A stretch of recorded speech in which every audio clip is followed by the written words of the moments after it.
પડવાનો જોઈએ, જેથી કરીને મારો ખેડૂત જેને કાળી મજૂરી કરી છે, ધોમ ચકતા તાપમાં કાળી માટી ખેડી છે અને સફેદ રૂપ પકવ્યું છે. ભાઈ, તમે એને બરબાદ કરવા નીકળ્યા છો અને દિલ્હીની સલ્તનત સાંભળી લે. આ ગુજરાત લાંબો સમય સહન નહીં કરે.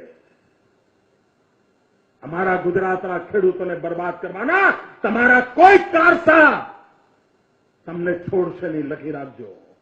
આ ગુજરાતના ખેડૂતનું ત્રીજું નેત્ર જો ખુલ્યું ને તો બધા અટકચાળા કરનારો ભસ્મીભૂત થઈ જવાના છે. ભાઈઓ, આ બરબાદી કરવાની, આવું રાજકારણ? ખેડૂતના પેટ પર પાટા મારીને રાજકારણ કરો છો?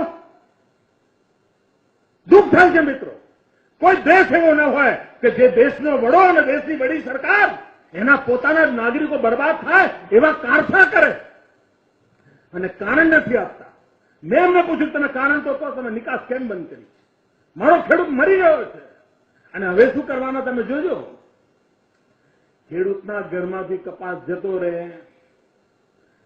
માલે તુજારને ત્યાં પહોંચી જાય, ખેડૂતે બિચારાએ 1400ના બદલે 700 વેચી માર્યો હોય અને પેલાને અઠવાડિયા પછી નિકાસનો ઓર્ડર આપશે.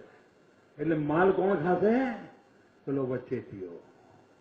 આ વચેટિયા જોડે એમનો તાલમેલ છે. ભાઈઓ, એટલા માટે નિકાસ કરવા નથી દેતા અને એના કારણે ખેડૂત લૂંટાઈ રહ્યો છે. એટલા માટે અમારો આક્રોશ.